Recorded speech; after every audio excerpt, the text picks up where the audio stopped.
Hi, it's great to see everybody here. Make yourselves comfortable.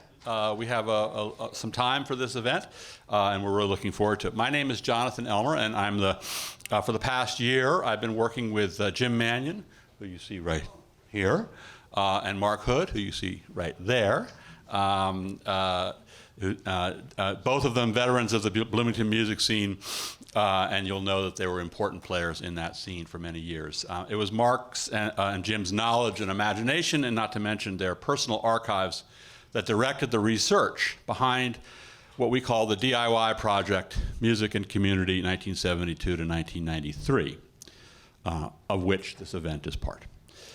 This research initiative was and is, it's ongoing, a collaboration with Bloomington researchers and institutions and the university. Tonight's performance of Lost Hoagy, for which the setup is already here, will be live streamed by WFHB, and the project as a whole is part of WFHB's 30th anniversary celebrations. I also want to thank the Monroe County Public Library for their hospitality in allowing us to be here for both of these events today. At IU, the team consisting of myself, Jeremy Reed, Hoon Lee, and our Unflappable project manager, Aaron Kelly, has worked with Jim and Mark all along, and we've received extremely important assistance that I need to acknowledge from IU libraries, especially from John Dunn of IU Press and Mike Casey and his team at the Audiovisual Preservation Services. The DIY project is produced under the auspices of Platform, an arts and humanities research laboratory, which is funded by the Mellon Foundation and the Office of the Provost at IUB. The DIY project is just one of a suite of projects focused on our own town, on histories of our own town, called Bloomington Unbound, which is going on right now under the aegis of Platform. Finally, we're very pleased to be part of the 2023 Grand Falloon Festival, as conceived and executed by the Arts and Humanities Council under the direction of Ed Dallas Comontali. I'm not going to talk more about the various parts and bits and pieces and moving wheels of the project, though it's very interesting and I think some of you will want to know. So by all means, come up and talk to some of us who have been involved in it afterwards. After the panel discussion, we have reserved a table at the back of the bar area at the Uptown and pre-ordered some appetizers. If any of you want to walk up across the street, perhaps you're thinking about coming back at 7 for the thing and sit down and have a nosh. Drinks are on you, but the other things are on us. Please do. It's only for about 10, but that's okay. It doesn't matter. As many people come, we'll try to accommodate. So keep that in mind. And I think with that, I will. One thing I wanted to say is we are going to give you a little bit of a teaser of some of the things that we've done in the project, among which are a series of oral history interviews.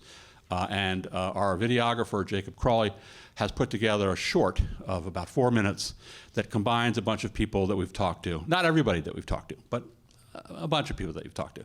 And we thought that would give you a taste of one of the things that we've been doing for the past year. So without further ado, I'll let Jim show that short.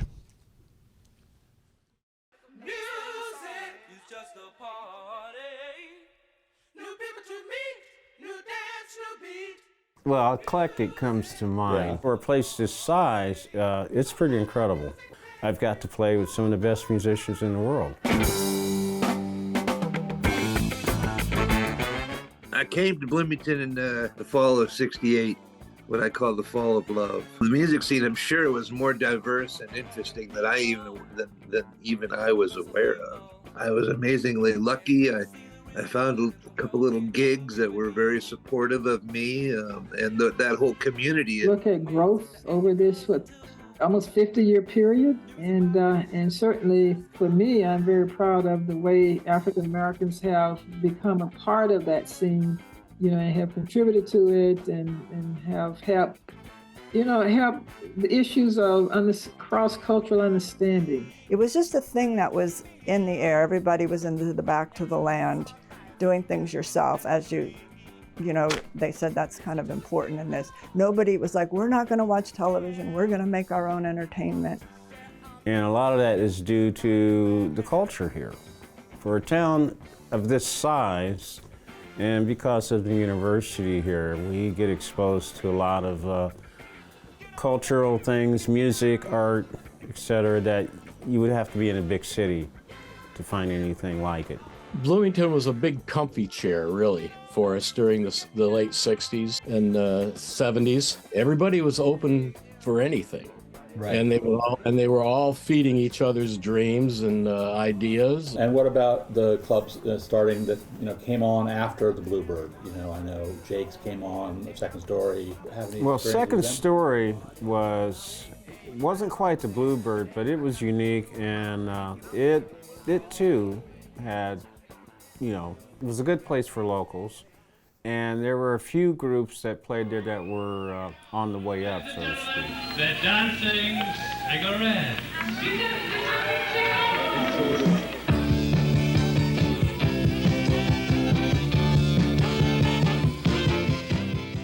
Second Story, there was much more creativity going on. There's a lot more original music going on. I think the Dancing Cigarettes contributed to that mentality that, yeah, you could, make your own music and get out and play it and have venue for it and have audience for it. The crowd was all the bohemian artists and musicians in town that didn't want to be involved with commercial rock. Second Story was killer because it had a low stage and a really big dance floor. People danced their asses off. Yeah. Second Story was so fun, just the stage being sort of low.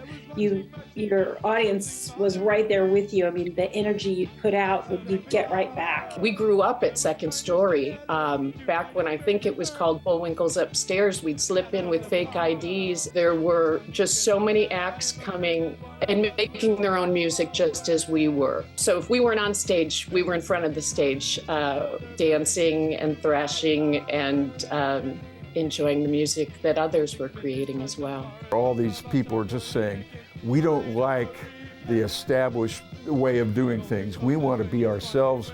We want to do our own thing without having to come across as we've rehearsed this 60 million times and we want to be on Saturday Night Live. My conclusion about it all is that we inspired a lot of joy.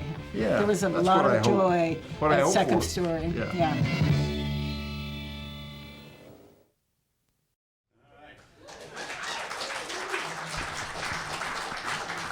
Well, that's just a little teaser. Eventually our website will be up and you'll be able to watch all these interviews and more. There'll be a lot of material there and we'll let you know about that. Right now I'm going to ask to the stage Jim Manion, senior researcher on this project and the heart and soul, he and Mark. And he's going to, I guess, introduce our panelists and get started. You going to do it that way? Come on down. Yeah. In order of walk on, come on. This is Denise Self of Second Story and many other things. April Combs-Mans from Arson Garden. Dale Sophiea of MX80. And the one and only Mark Bingham.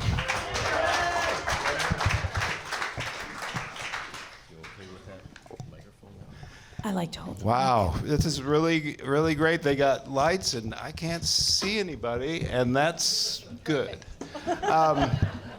We are going to, let me pull my chair up so I can see everybody else a little bit.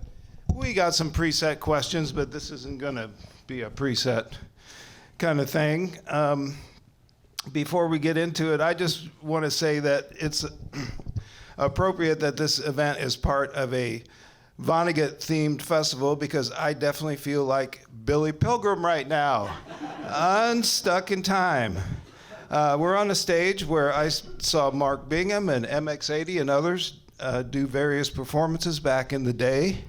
And it's also very appropriate that we have the one and only Mark Hood on sound, who did sound back in the day in here.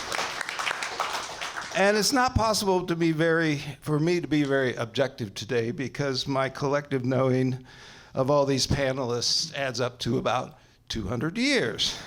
But I'll do my best to stay out of the way and get some good stories out of them.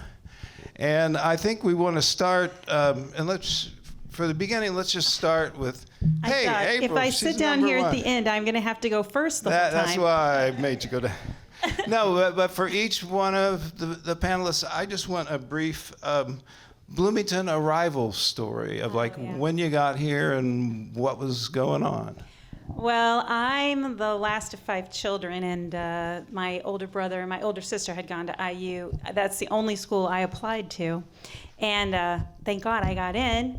And so, I arrived like so many people do on, arrival day, move-in day. But I didn't have a dorm assignment. This is a significant moment.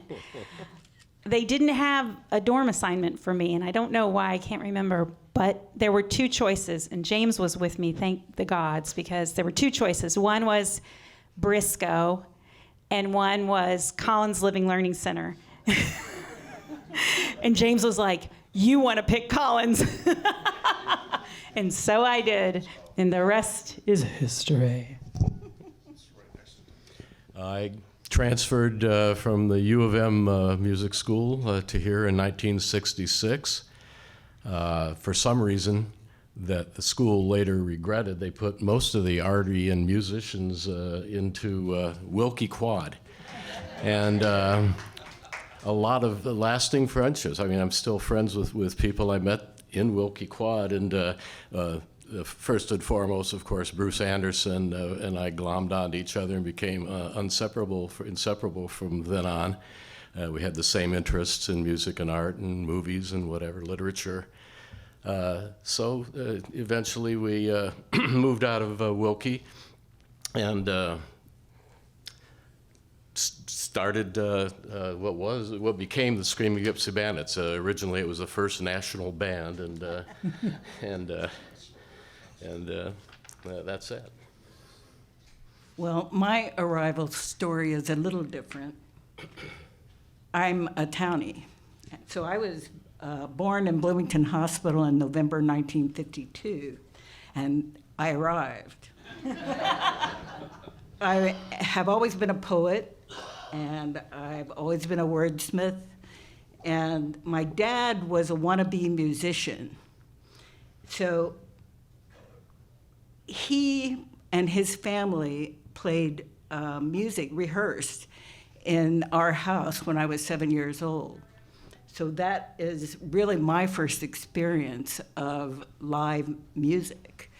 And one of the main reasons that I came to love music, because as a child I heard country, rock and roll, blues music from the people I loved most. All right. Well, I was born in Bloomington Hospital, so that's when I arrived. January 30th, 1949, and lived in married housing on was Woodlawn Field. God knows what it is now. I mean, I drove over there yesterday. I was like, how you? Took a few names away. There was probably some slavers they didn't remember. And that's this different street now. That's a different. But I married housing in Woodlawn Field.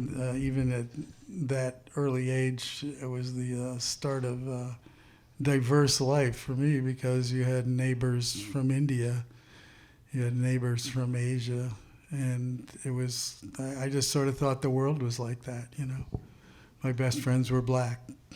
I grew up under the illusion that life was beautiful. It's not an illusion.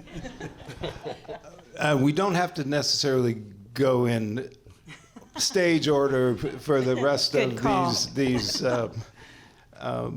things we want to cover. And we'll get into a few things, and then towards the end, hopefully, we'll have some time for some Q&A as well. The first thing I'd like to riff off of your arrival story, and whoever feels like going first, just go ahead.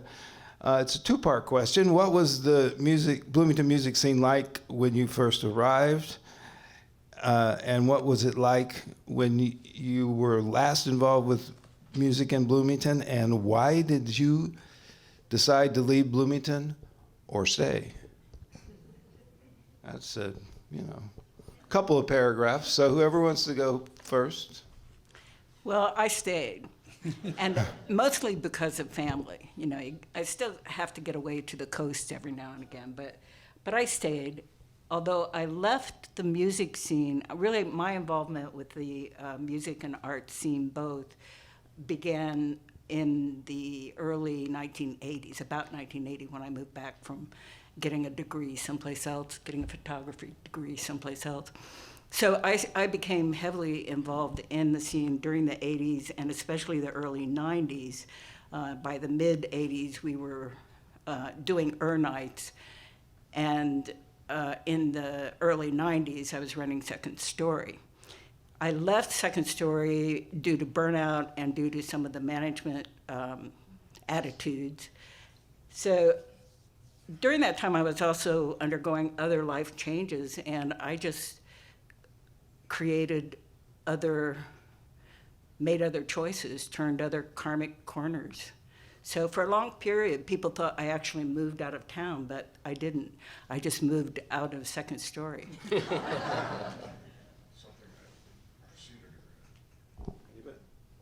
I was thinking I'd go last because you guys are the history before my history. I can go back. It's when I first got here, it was for me. It was mainly school performances. A lot of national acts would come through, Showwater Auditorium and stuff like that. But as far as the local music scene, it was mostly folk music at the Kiva, places like that, and not much happening. Then Randy Sankey and Michael Brecker, Bruce Anderson, and Eric Long, and a few others started Mrs. Seaman's Sound Band, which they named after the woman that ran the cafeteria at Wilkie Quad. Yeah, a wonderful woman, by the way. She had a little mustache. But they that was my first, introduction to like a jazz rock fusion. And I think that was pretty early in the game for something like that. Yeah. And they just blew the lid off. And that's what opened it up, really, for all of us to do something a little bit different, I think. And yeah. Well, yeah, it was. Well, I came back.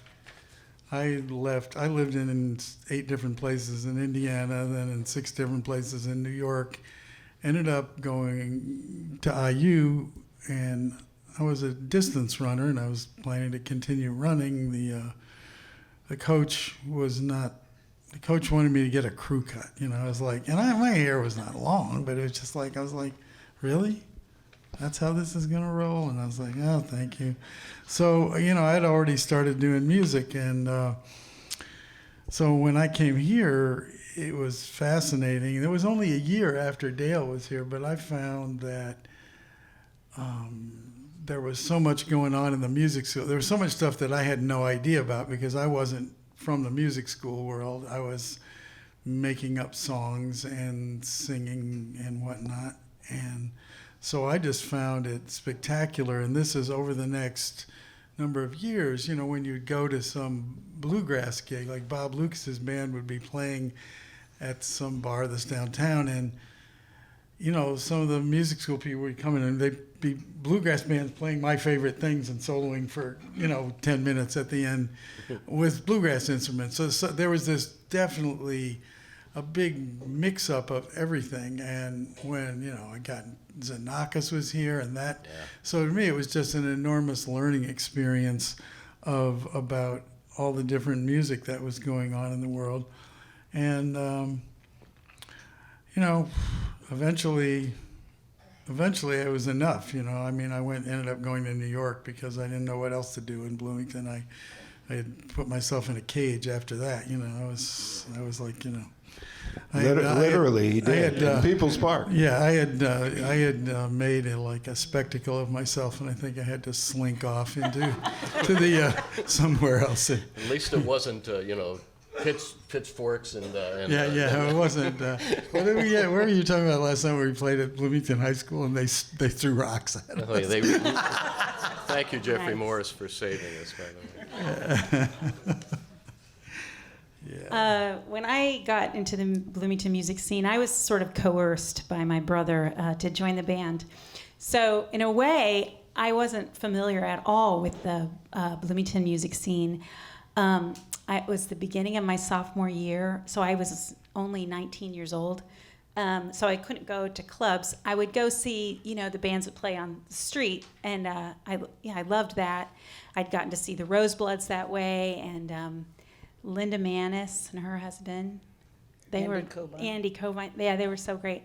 And I got to see some of that, but it really wasn't until and the Flies, which was Tommy Shover's band. He had his mod motor scooter, and he was in a band called the Flies, very punk rock, very, very punk rock meets mod. And so that was the sort of thing that I got to see. So it wasn't until, my brother talked me into being in his rock band, which was terrifying, but I wanted to do it, that I was in Second Story, and I probably shouldn't go into that big story, but I'm sure I'll tell it later. So, but there were so many great bands there, and I just got to kind of take it all in, and it was so exciting to me to see all these people writing their own songs. John Terrell, such a great songwriter, and it's just exciting. When we rolled ourselves out of Bloomington, we had been through the ringer with our record labels. We'd been through 3 different labels. We'd toured all over the U.S. extensively and Europe. And a lot of times when we were on the coasts, people would say, "Where are you from?" When are you going to get real and move? And we wanted to get real. We loved living in Bloomington, but we wanted to make a living as musicians. That's what we wanted, and we thought maybe we can't do it from here. Maybe we do have to move. And so we had big discussions about it, and where could we afford to move, right? I mean, on our Runcible Spoon incomes, where could we afford to move? And so. And so we ended up moving to Chicago. The Smashing Pumpkins were there. It was a good scene, and we had a good following there. And so that's what we decided to do. And, for better and for worse.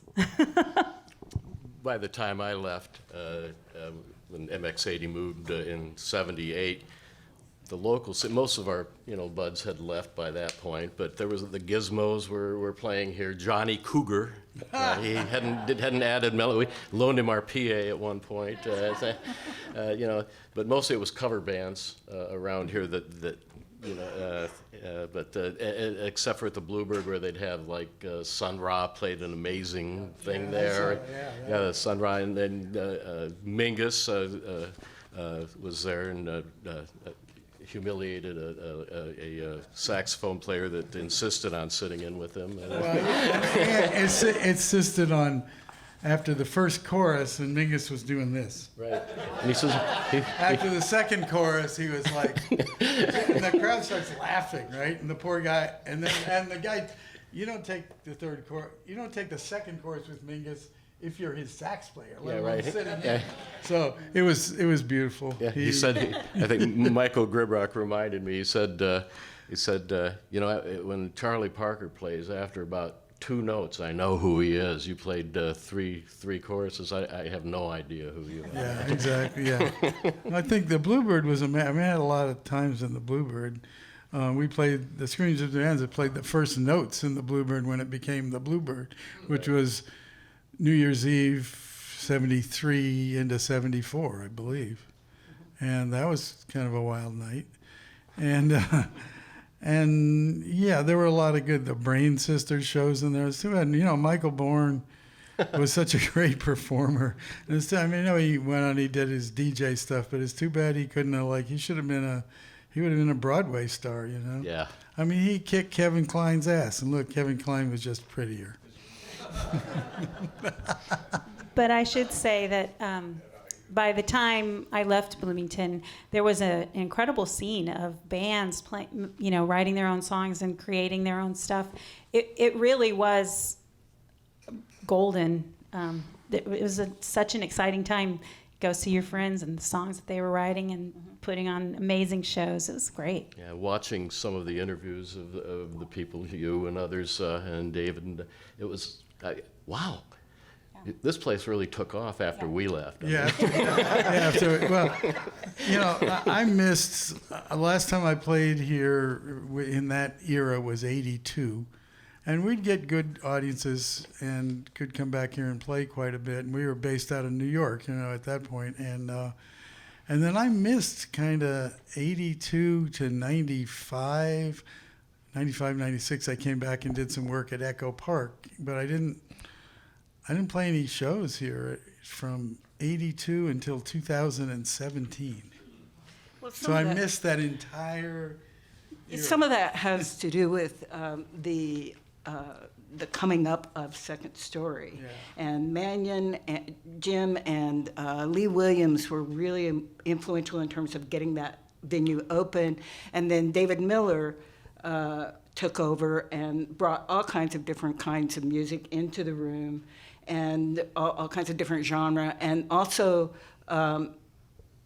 encouraged local music. Where did we play? And so, I'm sorry. No, I was just trying to think. So that was part of what happened. Part of what shifted about 82 was the openness of Second Story. I mean, the Bluebird also still had some great shows, but the openness of Second Story for many different kinds of genre of music, and also for original music, you got to have a space.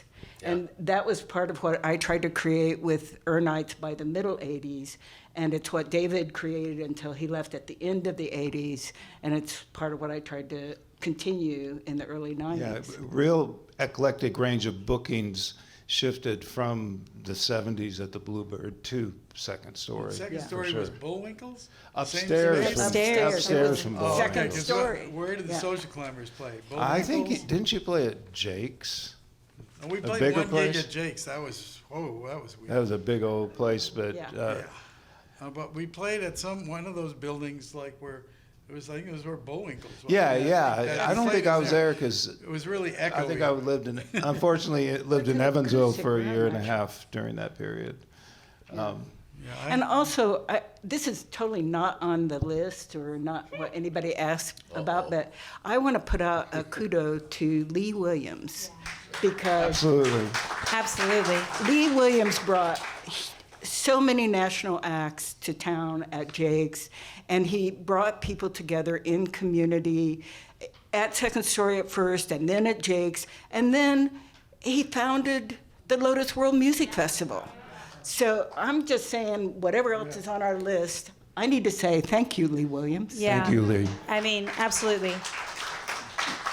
Lee was really instrumental in Arson Garden, just really kind of helped us refine our stage show. He gave us a lot of help. He was he kind of co-managed us for a while with Lisa Sorg, the world famous Lisa Sorg. And the one thing that he did for me was he told the band, if you want to see a national band, I'll let you in, just tell me and I'll get you in. And so as a result, again, on your Runcible Smooth and Wages, you're not going to pay for tickets to go see the national bands that come through, but we got to go see everybody that we wanted to see. So anybody from C.J. Chenier to June Tabor to Katie Lang. Yeah, Katie Lang. I mean, Wow, everybody. love it. It was just, I know. So it was incredible, like a music education that was priceless. And I think about it all the time. That's just so influential into the music that I write today. So I'm like Lee Williams. Yep.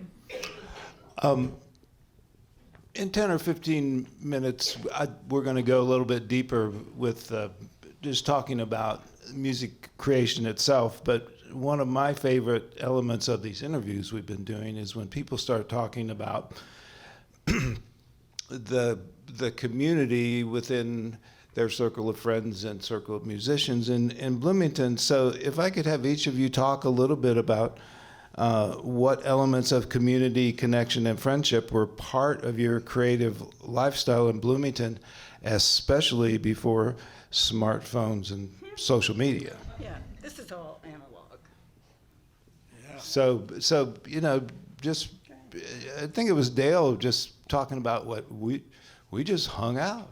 We just, we went over to somebody's house to see what was going on. Some people didn't have a phone at all. No. So if you wanted to see somebody, you dropped in. So tell some stories, you guys. The thing about the economics of that time was that we had time to hang out. Yeah. I could make $75 to play at Rap's Pizza Place. My rent was $50 a month. Yeah. Now I can still make $75 to play at Rap's Pizza. That's the difference. So the thing about the 60s, 70s was that we weren't spending 50% of our incomes on housing, and that begat the ability to hang out, the ability to watch movies all the time, to rehearse all the time, to practice, to get. And the poor people today living in, 5 people jammed into a New York apartment trying to get, they're having to work just to make that. Yeah. And we were the luckiest people in the world, right? It was like, wow, we got to do that, and we got to be in a situation where we had all that time and space and freedom, and the friendship thing was vast. I mean, it might have been 100 deep.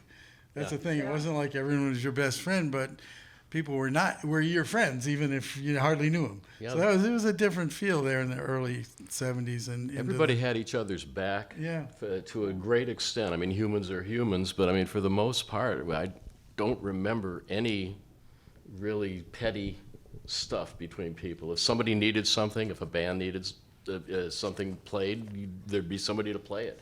You wanted to hang out, there were people to hang out. If you needed some sort of psychological help, there were people there to do that for you. And it was pretty sweet. As far as housing, the whole early Screaming Gypsy Bandits, most of us lived in a house on 10th and Lincoln. And that was a crazy scene. The innkeeper's inn burns down. You remember that? I sure do. They're coming back from a gig and seeing all these fire trucks, and then you throw the cards and it says the innkeeper's inn burned. Oh no! Yeah. And then it was the Wanderer's Inn burns down. Danger. Oh, so Tom Harlan and I, we couldn't go back, so we went over to Mark's, which, I don't know. Yeah, we went over to Mark's, and he threw the I Ching for us, and that's where we got the Wanderer's Inn. And we stayed there for a while, just panicked. We didn't know what to do. We went back to see, and then all of a sudden, all of the police cars were gone, and it was just an accident on the corner. But we thought for sure it was a drug bus. And they were going to get it. Yeah, those days were interesting because traveling, that was always interesting because you went out of Bloomington being the safe zone. They weren't going to do a whole lot to you in Bloomington unless you behaved badly. And then a lot of our friends behaved badly, and we know I'm probably over a dozen people I know behave badly enough to be taken away from us for a while. And but the rest of us, if you stayed in, but yeah. We always call Bloomington culture porch culture because everybody's hanging out on their porch, right? And then you're just walking down the street. There's your friends on their porch. You can go over and talk to them, have a good time, have a cup of coffee, have a beer. Then you go on your way again. There's another friend on their porch. You stop and talk. I miss it so much. And kitchens. And kitchens. And just, around. Or you just run into your friends on the street because it's small enough that everybody's kind of going the same places all the time, and so you see your friends. I live in Cincinnati, which is not that big, but I find that I never see my friends. You have to make it like an appointment. It's a modern world. I know. You have to text them. But I think I'm text you right now. The other thing was everybody lived. Everybody lived, with their friends as well, and so like Michael lived. Who's my husband now, but he was joined Arson Garden a little bit later. Well, that was kind of funny. We went up, and I don't know if I'm allowed to tell this story now. I don't want to jump the gun. We went up and made a cassette with Paul Mahern up in Indianapolis, and James had done overdubs. My brother James, who's a guitar player, had done overdubs, and now we wanted to play those live. So we were looking for another guitar player, and I happened to be dating, turns out, pretty great guitar player at the time, Michael Mann, And he was in a band called the Opiates. And the Opiates, I love the reason they called themselves the Opiates is because they, were, music was the opiate of the masses, right? That was there. And so they were called the Opiates. And Howard Higgins. So Michael just lived with like Howard and then later he lived with Glenn Hicks, and who was in El Nino, was in a bunch of great bands, Pitbulls on Crack. And, so part of it was just you kind of lived with people who were also in bands. And so all that musical connection. And I really do believe that the Flaming Lips came and played a concert in the living room of that house. And we weren't there. But like Michael and I weren't there, but like Glenn was there. They came and they even like left a big Flaming Lips, banner. And I mean, how cool is that? It's just on 8th Street. Nobody told me about that. I know. I missed that one, but they'll be playing on Kirk. I think they were touring and they came and crashed at that house. We were gone. I think we might have been, playing out of town that night. So we missed the Flaming Lips living room concert. How lame is that? Well, thanks for the segue, April, because what I want to get into now, you mentioned recording. What about local studios and record labels? How are they important to your creative efforts? And I think some of y'all know that Mark Bingham here was in the middle of a really great DIY indie label called Barbecue Records. So just in terms of the non-performing scene, the documenting the sound, being creative in the studio, what are some of the things that went on for you in Bloomington back in the day? Do you want me to start? Yeah. Well, I was addicted to recording by the time I was 16, and a lot of people used to give me trouble about it. Like, why didn't you play? Why are you always making tapes? Who's going to listen to them? And I was like, I don't know. It was just so. When I came here, and I kind of knew how to make recordings, and I was in that music school, and some of the classes would be like you had to make tapes, right? So I would make money. It was great. I did everyone's project. You had to make a piece with 5 tape edits, $10, man. Boom.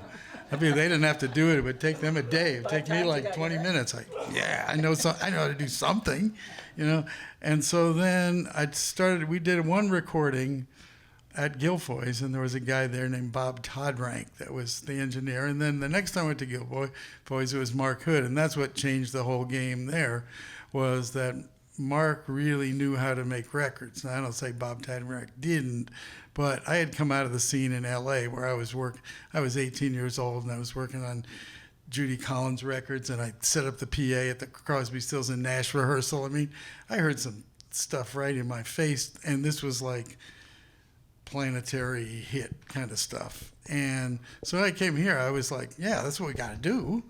And Mark Hood knew how to do it too. So that was the immediate bond. And then we did this, was In the Eye was the first thing, right? We mixed back to Doghead first, and that came out great. And then we did this In the Eye. And then then it was the Jack Guilfoyle world, where Jack, the most amazing guy, brilliant drummer. I don't know if you all know him. He played with Nancy Wilson, played with Johnny Mathis, played with Henry Mancini, just on and on. I mean, Henry Mancini's a road drummer. Jesus. That's, imagine, And so Jack basically said, here's the keys. And we had at one point we were getting funded a little bit here and there. And so Jack would say, like $300, you can have all the off hours every month. So we were in there. I mean, we were working, and that's like, he did. Then it became like we did so many recordings. We had this idea that everything was inclusive. All these bands, country bands that were playing here, people, let's get them all. We're gonna make, and we had a Bloomington. How many Bloomington samplers were there? Were like 6. Then we only got 1 out, but eventually, one of them came out. But we had, we were doing all the weird shit from the music school. Of like, we did 120 Charles Ives songs. I mean, we were just like, Wow. bam, just like knock it out. Record this person, record that. They got a good song. Do it. And that was the MO. And then eventually we just kind of got like, because you run against. We had a small label. We had a couple of minor hits. What happens is when you have a small label and you have minor hits, is you press the Heiliger brothers or somebody brothers sends, yeah, we need 10,000. So you take all your money and you make 10,000 records and you give it to them, and you never see a cent. Yeah, right. And this is how Barbecue Records went out of business. I mean, if I still was still getting landlines, I probably couldn't get one in Indiana, So it was tough, like to try to engage the world. And the world was, you remember Rolling Stone magazine is to the music business what Fox News is to republicanism. Yeah, right. And Roger Ailes and Jan Winter are pals, and that was where Fox News came from. Think about that. Think about that. Mick Jagger and Rupert Murdoch were married to the same woman. I mean, it's all. So when you think about culture wars Too or much this and that, information. at the top of the culture wars is the money. And so anyway, I don't mean to sound like George Carlin, but say, hey, what the hell? So yeah, that was us trying to do, and we did some beautiful things. I mean, MX80 we did a lot of stuff that bumped out and got on big labels and got heard around the world. Yeah, if it hadn't been for the two Marks, I mean, we practiced 6 nights a week, but we didn't really have a clue what was next. And then all of a sudden, they dragged us into Guilfoy's, and what a saint he was for letting all these bands record Jack, there. And man. it's just, and that. Jack had the biggest African drum collection in America, right? Is that true, Mark? Yeah. It was just astounding. The guy and he was, I'm from Indiana, so I say he was a Hoosier spud, but, with an expansive band, Well, I was thinking about it. Arson Garden, the first time we ever recorded in a real studio was, I think, with Wayne Jackson at IU, because we got on was it called Hoagy Picks the Hits? It was the Bloomington Bill Zink's compilations. compilation, yeah. Yeah, so we submitted our 4-track cassette, and we made it. We got onto that we got onto the Hoagy Picks the Hits, so we got to go to the studio. No. I should correct it. You're talking about Life in Bloomington, the union board thing, where y'all got studio time. Bill Zink wasn't handing out studio time. You were on Hoagy Picks the Hits. Yeah, we were, but that wasn't what that was. Right. It's kind of like it was a long time ago. Yeah, and maybe I'm wrong. So no, I don't. Go think ahead. So then we recorded up with Paul Mahern up in Indianapolis, and that cassette got us signed to a label out of Brooklyn called 3Com, Community 3 Records, and Community 3 Records was actually run by this kind of crazy guy. It was Brooklyn, like way before Brooklyn was cool. He was in Bedford-Stuyvesant, and he actually got us so much stuff. Like, he's the one who got us our European tour. We got to go record a Peel session at the BBC in London, which was incredible. We couldn't believe it the whole time we were there. And then, but Community 3 Records was kind of crazy. So we got off that label, looked for another label for a long time, and ended up on a label out of Indianapolis that I honestly cannot remember the name of. Pachyderm? No. That's where we recorded so it was called, I don't know, but that's where we made Wisteria. And we've got to make that up in Minneapolis. We pretty much always recorded our records up in Minnesota or Minneapolis, because when we were on Community 3, we got to record at Paisley Park. We got to record at Paisley Park because Albert who was our, I don't know, I'm talking in a circle. It was a long time ago. But the head of Community 3 Records was connected to Tom Herbers, who's actually had a really long career as a engineer and producer. He got us into Paisley Park. And so we were there with Prince, and it was right after he'd done the Batman movie. So he was dating Kim Basinger, and she was there too. And I remember that the boys in the band could not handle it. They were like, but you could feel Prince coming down the hallway. Like, we did kind of meet him, but you'd step out in the hall and you'd be like, what's that sensation? And there would be Prince, like, way down the hallway. You could feel him coming. He was amazing. Everybody at Paisley Park was really super nice to us. We were only there. He just let independent bands come and record there. So I guess he heard us, or somebody approved of us, and we got to go record there. So that was very cool, kind of intimidating. And then we recorded our second record, Wisteria, up there at Nicolette Studios up in Minneapolis. And our last album, we recorded at Pachyderm Studios, which is up in Minnesota. And that's where Nirvana made their last record. A bunch of really... PJ Harvey's recorded one of her great records there. We were like so excited. It was such a cool situation for us. Amazing gear, and again with Tom Herbers. So Tom was always our producer, engineer guy. He got us some good deals. But our last label seemed like it was going to be great, and it was a nightmare. So we finally, that's partly why we broke up. We just couldn't take it anymore. At least there's no record labels anymore.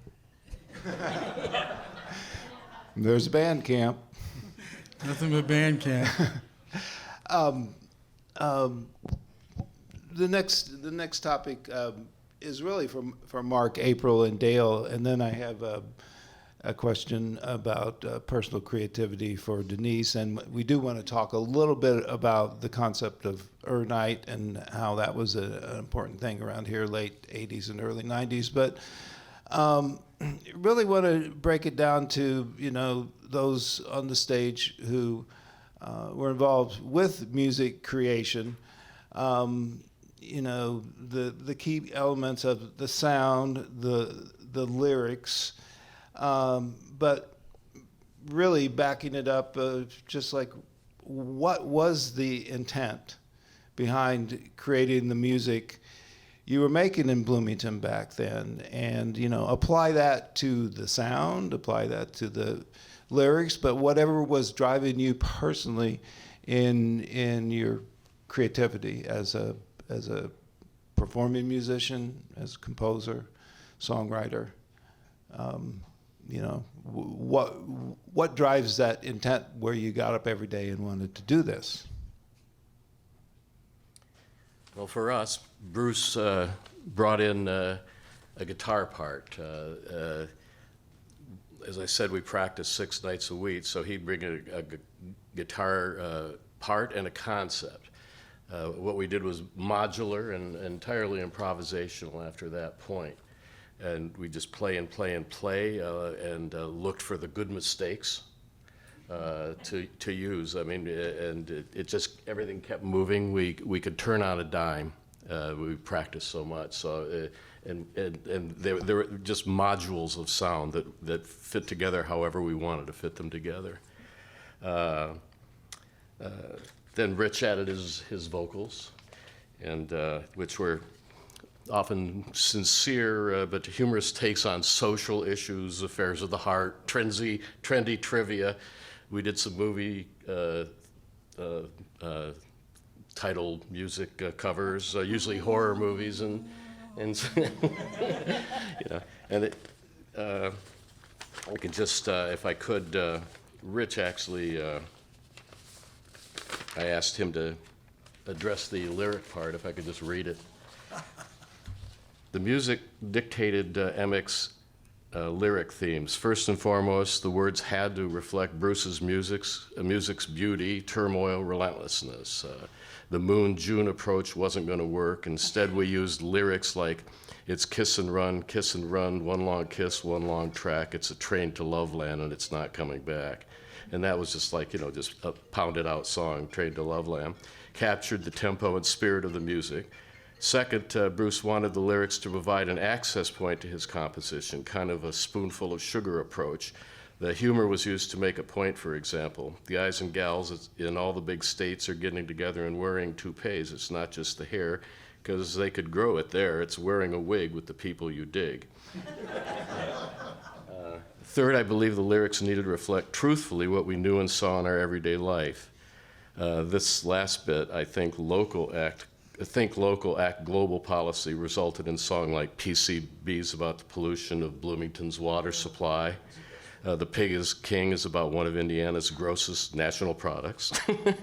The Imposter about a local hooligan who defaced the Bloomington landmarks, and the greatest story ever told about Rich's time at the hotline reporter when he worked what was then at the Bloomington Herald Telephone. Oh. Those three precepts guided the choice of words over 45 years of MX80's lyrics. I gotta say one thing about Rich. The creativity thing is a daily thing, but Rich had this gig, right? And he'd be like, and he was writing record reviews, he'd be like, all right, every week for how long was it? We put a Harlan Pig Robbins review in there. And we had like 30 different titles, Pig in a Poke, Pig on the Loose. Yeah, Pig Where this, I Live, the Pig is Escape King. the Pair I Live. And no one noticed. He also he would also profile musicians who didn't exist. Yeah. And then he put Bruce or Steve Hoy's picture in. And obits of people that didn't exist. This is the Herald Telephone in the 70s. Man. Anyway, sorry, I just thought of that. That's one of, but to me, that's the creativity in the same way of writing songs, but using your situation, But I don't know. For me, it's like music. I mean, what's that movie? Jiro makes sushi or whatever. It's like that. I'm fucking 75 years old. That's what I do, and I've been doing it since I was 18. And there's ups and downs, and there's times when I didn't. But I basically get up every day and do the same shit over and over. And different people, different time, different eras, different this. But that's about it. And the time in Bloomington, I have no idea. When I was 18, I got hit in the head really hard, and it was real bad, and I lost my ability to do all kind of things. I don't remember a lot of things that everyone in my family remembers. What's that? Insert joke here? Oh. Yeah, exactly. Well, that like the rest of my life, kind of. But so that was interesting that I lost my. Got signed up, and I was writing these songs. Like I was in that pool with Jackson Brown and all these kids and the Eagles kids, and we were like, yeah, that was great. And then I got hit in the head, and I couldn't. And then I got into Archie Shepp, and people were like, I was writing songs with 8 parts. And people were like, what happened to you? Where's the boy-girl songs? Where's the me-you songs? I'm like, what are you talking about? I don't know. So basically, I consider myself, I was like this brain-damaged kid lost in Bloomington taking acid. Well, that's a really, and I still do my work every day, and I still try to do stuff. But, to try to say what was the creative force, man, who knows? It was there, though. Yeah. What was your question? Remind me again. What was your question? Because was it about the songwriting of the band, or was it just stepping back in terms of like, as you all were creating an Arson Garden song, What would we think? What were we thinking about? Well, it almost always started with either some little drumming riff, kind of from Joby, or a little guitar riff from James. And one of the things that he and I talked about, because I was like, I didn't really write any of the songs in Arson Garden, James. What did you do? And he was like, well, you'd always write these little, kind of the exact opposite of what you guys are talking about. Right? These little anxious riffs, and then connect it to something else, and then connect it to something else. So I was always there. I was always kind of watching them write these songs. But as the singer, I would throw something over the top of it, and we'd mess around with it that way. But there was this really conscious effort to not make something catchy. Right. And we wonder why we didn't make it. Yeah. You know, there's this kind of punk rock attitude of like, you know, like it should be like interesting. We were trying to make art. I mean, we were surprised when we got called an art rock band, but when I think about what we were trying to do, it was very consciously trying to make something other people hadn't made and trying to make something that we thought was interesting and like juxtaposing it against something else that we thought was interesting and seeing how we could make those things work together into a song. And I mean, if you hear Arson Garden, you can tell, you know. And as far as the lyric content, it's kind of funny because James really wrote a vast majority of the lyrics, and I sang them, and we never talked about what they were about because I didn't really want to know what he thought they were about. You know, I didn't want to sing about his girlfriends or, you know, I was like, no. But, you know, I do think a lot of times he wrote, I was thinking about of two minds. So I am of two minds, with two mouths I speak. Born of a stomach of shyness, it's all I can do to keep patient. And I thought, yeah, that's me. It's all I can do to keep patient, you know. So I think he wrote with me in mind, but we never talked about it. And I was thinking about how that seems kind of funny, but, you know, I grew up, I was always in choir. I was like in show choir. And I was the lead in my high school musicals and things like that. So singing somebody else's lyrics and making them your own was what I had always done. So I didn't really even think about what he thought those songs were about. I always just thought, how am I going to interpret them, and bring them and play with them, play with my voice, see what my voice could do over the top of all that, you know, raucous guitar playing and like how it could interact with the drum. That was always what was really interesting to me, and that's what I brought. Well, thanks for that, all three of you. I'm really very insightful in terms of you know, your musical recipe and how you cooked up all that great music.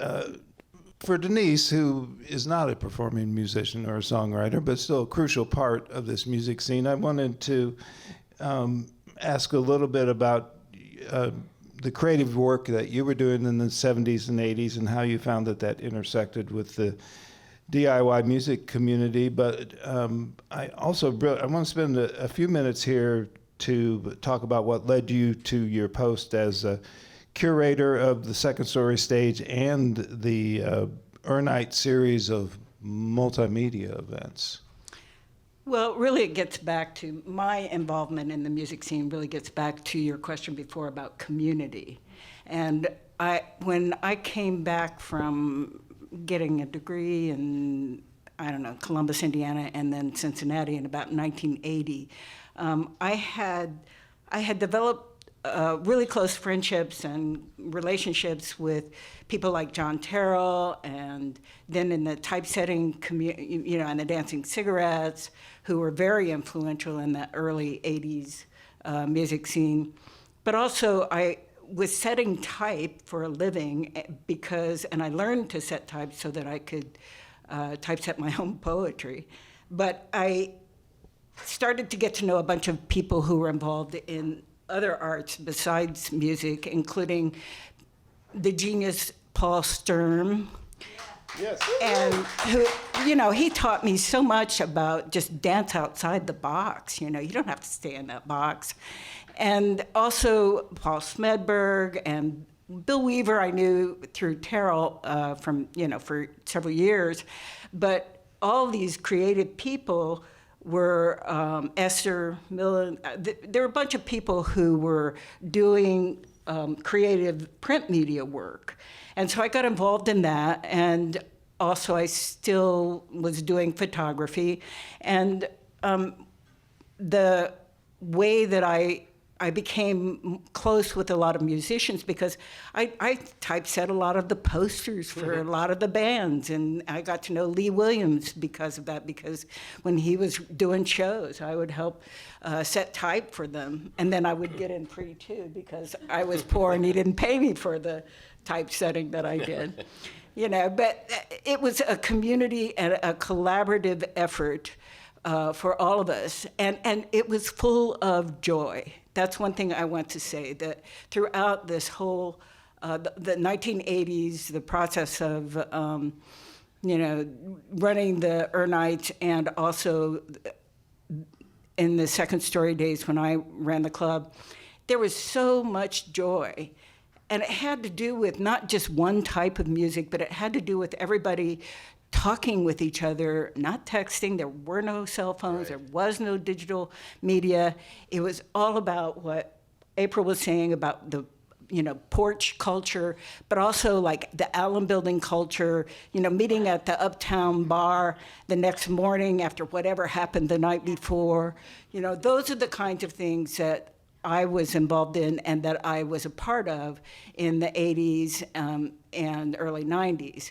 And I got involved with Ernites, with producing Ernites, because the first Ernite, the first and second maybe Ernite, Bill Weaver and the Visionaires, Carol Krause and John Terrell and some other people, I participated, but I wasn't an organizer of. And that happened at Second Story. It was like this multimedia night, and where there was poetry and there was music and different kinds of media going on. I think we even managed to get some of the Super 8 film. At that time, I was also working with Super 8 film and videotape, and I mean tape.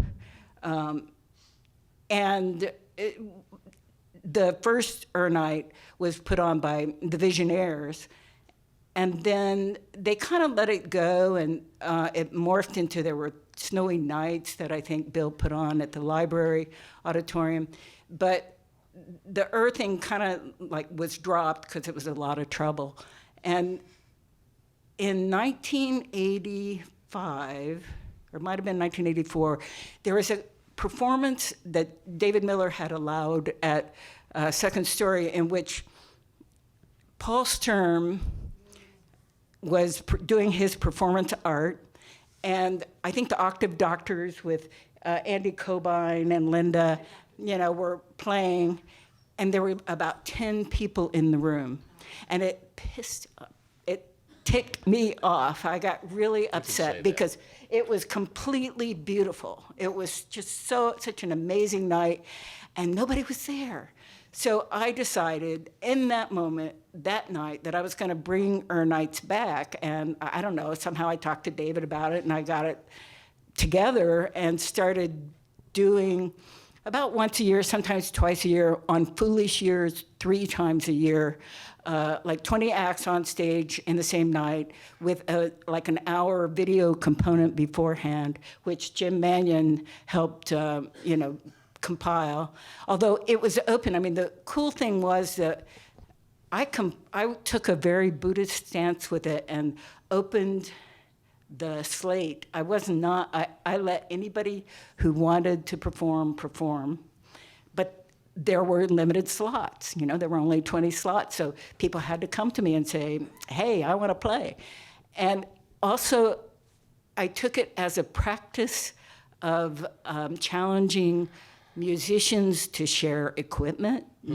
Nobody could, to get drummers and bass players to share their equipment, that was huge. And it was so much fun because we were able to get every act on stage, 10 minutes. Every act only had 10 minutes. They did their thing, they got off, and brilliant people like Jim Manion. Yeah, I was going to say, after a while, you needed a stage manager, and I raised my hand. Jim. And also the video part of it, I just wanted to throw this in, that in the early Ernites, there would be a band, and then we'd have a TV, we'd show a video, and then there'd be 2 bands and a poet, and then we'd pull out a screen and show an 8mm film. And after a number of those, we decided to consolidate that because I was a professional video producer at the time, and I could put these compilations together on a big long tape. And we actually went to Full of Pep Appliance, and we would spend $100 or something and to rent this. Remember the first big screen TVs? The really giant They weighed TVs. about 600 pounds. Yeah. But we would bring that up and set it up on the second story stage, and then the first hour of the show, because we also found that it wouldn't get quiet in the room for the video, so it was always preceded by that. But we also started early. Yeah, Yeah, and when we I had want to the mention video. that as part of the DIY project, that I kept those tapes for all those years, and they're currently being digitized, and we're going to bring back all those individual video pieces, and they'll be part of the archival website. And personally, I've been really enjoying watching some of those things after 25 years. But go on, Denise, because it was really like a, it was like an magic. avant-garde Ed Sullivan show, with, It was Bloomington style. It was really magic. I mean, it was exciting. It was magic.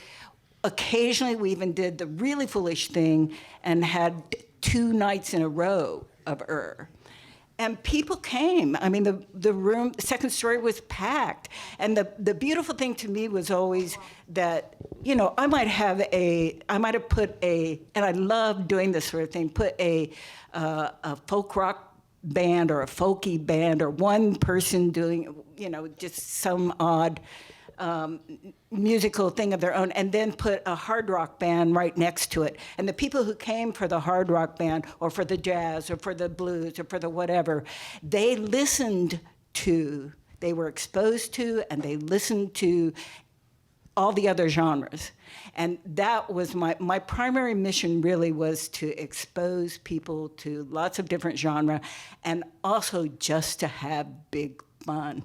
It amused me incredibly, and I think it amused a lot of other people too. It was huge fun. It was an amazing creative incubator, and after it rolled on for a number of years, everybody was fighting to get on the bill, and also new bands would target Night for their debut, and I remember seeing this trio called Arson Garden in Arson 1987, Garden their first show. gig. Our first show was James and I and Joby. Clark wasn't there yet. No Clark Starr. Was it just 3 of us? I don't know. That's what my visual memories tell me. No, Clark was there because he and I were underage, so we had to stay in the back room. Okay. Yeah. Do you know what goes on in the back room of clubs? No. I was really wishing that I was out front with everybody just drinking beer. It was a little intimidating. Well, but it was fine. It was fine. So I was, those were so the times. we went, it was all good. It just seemed like everybody was having a good time, but I was in the back room. And, like I said, I was 19. I was just, I grew up in the suburbs. I was like, okay, I had been to Boston. My sisters lived in Boston. So a big influence on Arson Garden was James moving out to Boston, being with my sister. So, I wasn't completely, I've never seen anybody or done anything, but, there I was in the back room, and everybody out in the club was older than me too. So it was really an intimidating experience to come out. But the thing was, it was night, so everybody was happy. Everybody was curious, everybody was interested, and that and you guys is something rocked, that we too. and we. I mean, I can still feel my legs shaking as I walked out, Well, but it was a beautiful night. But it was fun. We had a great time, and we, and I couldn't believe it. There we were doing our thing, and it was just exciting. Yeah. Night was so exciting, and then from then on, David Miller, he let us come in and play, and gave us shows and booked us with some great national bands. We got to open for them, and I mean, it was such a great way to present to your music to everybody, because you guys only knew 3 songs. Well, I think we only had 10 minutes too, right, Denise? Well, that's true. Well, speaking of 10 minutes, that's about the time we have left here in the room. And I did want to open it up. We got a microphone here. If anybody has any burning questions for our panelists today. Just walk around that way and come on up here. In the dark, yeah. Yeah, I don't care. Could turn the light on. Yeah. Okay, this is a question for Mark. Did you ever record Kingdom? We did, and it never came out. Ah, okay. That was a Mrs. Seaman sound band song. Yes, it was. Yes. Well, I go back to Wilkie Quad also, and I saw the band often enough that I recognized when Kingdom was going to come on, and that was my favorite song. I waited for Kingdom. Yeah, well, I don't know why it never got recorded, but it didn't. Somewhere. Somewhere. Okay. I can clarify it. I can't think of the organ player's name. Mark Thorman. They did record Kingdom. Okay. There's a recording of it somewhere. Okay, well. But I don't know. You got to find Mark Thorman. Yeah. And that's a little hard to do sometimes. I think so. He's Mark Thor now. Oh yeah, exactly. I tried to get Randy Sankey to come to this thing. Ah. He declined because it came up too fast for him. So he didn't. All right, well. I remember playing Kingdom. Played it. Yeah. I remember the riff, the Bruce's riff down, and that. The question I was going to ask for a couple of you folks, including Mark and Jim and anybody else who might have an involvement in that period, was just the cross-pollination between different genres of musicians in Bloomington and how that influenced the music that came out of your various groups. Because my observation as an outsider before I really became a performer on the scene was that the extraordinary jazz musicians like Michael Brecker and Randy Sankey and Stan Gage and all the other players, Eric Hochberg, all the various players that were a part of the jazz scene playing with the rock players and players of every musical genre, especially that, Mark, that you worked with. Right. Bill Schwartz playing tablas, whatever. Right. But it was the cross-pollination in Bloomington of all these different improvisers from different styles of music that seemed to have a great influence upon the outcomes of various creative efforts. And with Nights, one of the things that I encouraged when I was working in that club, but especially on Nights, was different people from different bands got together and put special projects together. Yeah. And I was a part of several of those, including with Paul Sturm, and we got together only on those Night occasions, and then that engendered more collaboration throughout the rest of the years that all that community was together. People just putting their musical inspirations together in these special occasions, which led to further creativity. That was one of the real joys of Night for me, David, was seeing different band members from different bands, playing together. It was cool. My brother James pointed out in one of the interviews that we did about Arson Garden recently, there's just this little resurgence, that because there were like 3 things going on in a month in Bloomington, like when you live in a bigger city, you could go see different things, every night. But in Bloomington, there would be like 3 shows. And so it didn't matter what that show was, you were going to go, right? And so as a result, you didn't really edit down, you didn't narrow in on the one genre of music you liked.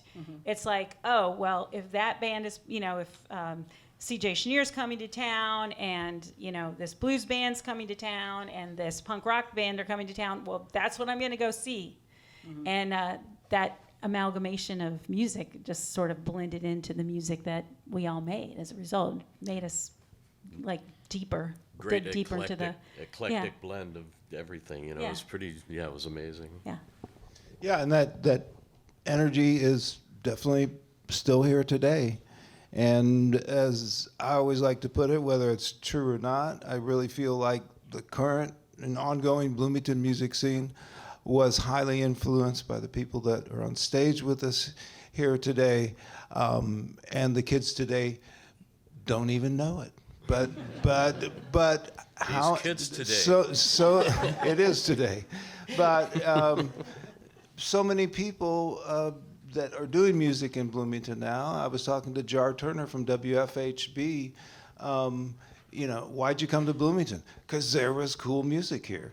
That's why I came to Bloomington from Evansville. I was like, you know, the show you guys played with the Jefferson Airplane and all that, and I was in Evansville and I saw a picture. It was like Associated Press photograph, and there were like hippies dancing out in the field to the Jefferson Airplane and the birds, and I was like, that's where I'm going. And here we are today. So I really want to thank our panelists today, April, Dale, Denise, and Mark. And with my finger still pointing at Mark, I want to highly encourage you to attend all 3 of his performances this week. Later on tonight, 7 o'clock, we got the Lost Hoagy. Tomorrow night at the Bishop at 8 o'clock, we have the music of Mark Bingham and the reimagined music of the Scrimmagery Bandits on Thursday at the Blockhouse with our friend David T. James opening. And I want to thank IU, Grand Falloon, and Jonathan and Ed and everyone for really getting this going, because a year ago I really didn't know that all this was going to happen, and look what happened. So thanks for coming, hang out a little bit, talk to each other, and again, thanks for coming out.